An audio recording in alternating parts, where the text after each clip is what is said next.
Do we really know anything? That is a question that a lot of people who are interested in studying philosophy or who are interested in just thinking in general ask themselves. Do we really know anything? How can we be so sure that we know anything? I'd say the answer to the question of if we know anything is no.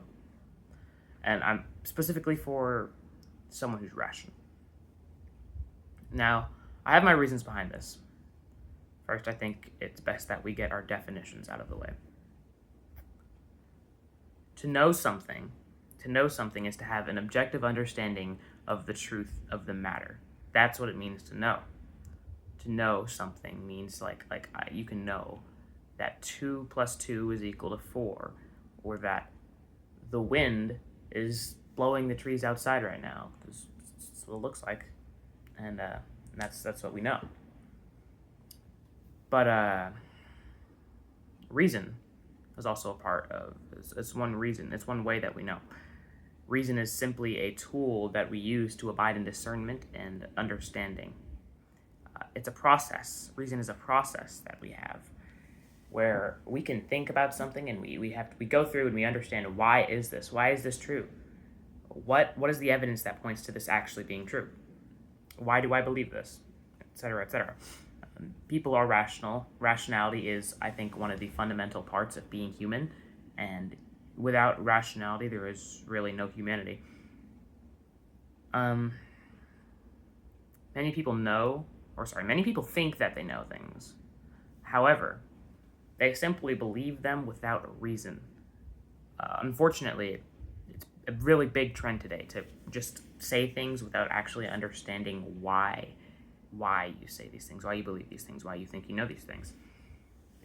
Many people have lost their reason. If you've ever read Julius Caesar by William Shakespeare, Antony says, men have lost their reason. Truly, truly, truly. That's something that has lasted through the ages, because it's true. Unfortunately, many people do not take the time to think about why the things that they know are true. And obviously, some people may know things. You can know things. We know that we know things, but we do not know if what we know is what we really know. We can think we might know something, but it might not actually be true. And here's why. Axioms and rules. They exist to define what we know within a specific system. And these axioms and rules may be universal, but our minds are only bound to our own systems of thought. We do not know with complete 100% certainty that what we know is actually a universal absolute truth, which is what it means to know. You can know something within your own system, and you can say that I know this pertaining to this. But is it true? Is it really, really the truth? Is it an absolute truth? Some things we just can't wrap our own heads around. And so we have to understand that because we do not know that what we know pertains to some system that exists outside of our own, we have to be careful, because some other systems may have features or aspects that change or override our own when we reach certain circumstances, like exceptions in physics, and or even the very illogical example of 2 plus 2 equals 5. What if there is really some system that says 2 plus 2 equals 5? And I haven't really done much research on that. I don't think there is. I know people can prove that 2 plus 2 equals 5 with a couple issues in their actual reason, but we just have to be careful. We have to be careful, and we have to understand that what we know might not be the truth. And that brings me to my next point. Understanding. Understanding is really what we're going for. We don't want to spend our whole lives trying to chase down absolute knowledge. I mean, we should chase absolute knowledge, but we should not be so stuck up in what we think that we know to the point where we forget what the whole point of it is. It's for understanding. And understanding does not necessarily mean that you have to know everything. Understanding is to understand something on a deeper level means that to realize more information about what you're thinking. And this does not have to reveal the truth, but it might reveal some things which you are really, really looking for, and they might make you satisfied. And similarly, the purpose of like a conversation or debate is not to win. It's supposed to reach mutual understanding between two parties. And it's important that we realize that, because a lot of people are focused on winning, and winning is absolutely a part of conversation, a part of debates that is extremely important, but it's not about whether you're right or wrong, it's about whether you can sway the hearts of men. But we still want to go out and search for understanding and search for knowledge.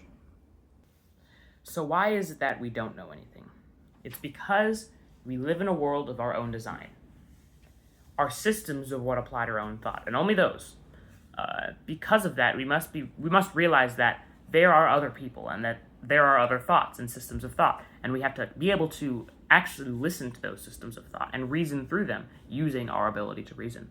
Because if you immediately assume that you know, then you are blind, and you are biased. You are biased because you are not accepting of any other possibility of truth than your own. And yes, you may be right in what you believe, but we have to realize that even the bogus thoughts that other people might have, they might actually be true. And so we have to be able to get out of our own little bubble of thought and reason through what other people are saying. And if they're wrong, so be it. If they're wrong, then don't believe it. Don't think it. But we just have to remember that where we start does not determine where we end. Socrates said, "All I know is that I know nothing." And I can really, after thinking about it for a while, it didn't make much sense to me at first. But I thought about it, and I understand it now. It's not about not knowing anything, because we do know some things, obviously, because that's a principal part of human rationality, is knowing things, the ability to know. But we must realize that our understanding is limited. Our understanding is completely limited. Our brains are limits. No matter how good you are at thinking and reason, there's always a limit to the way you think.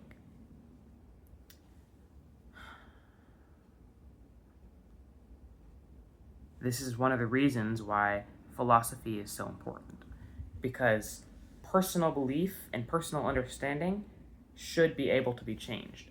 And if you're not able to change what you believe and what you understand, then truly, you are blind. I think that's all. I was very repetitive and circular in this video, so I'm just hoping that I got my point across. I have, if you go to the description, posted my notes about it, where I wrote down my thoughts about this specific subject before I made the video. I wrote this like a while ago. I've just been contemplating on whether or not I should make a video about it. If you want a better, more concise explanation of what I'm saying here, then go ahead and go to the description and just read that. And I guess I'll see you in another video.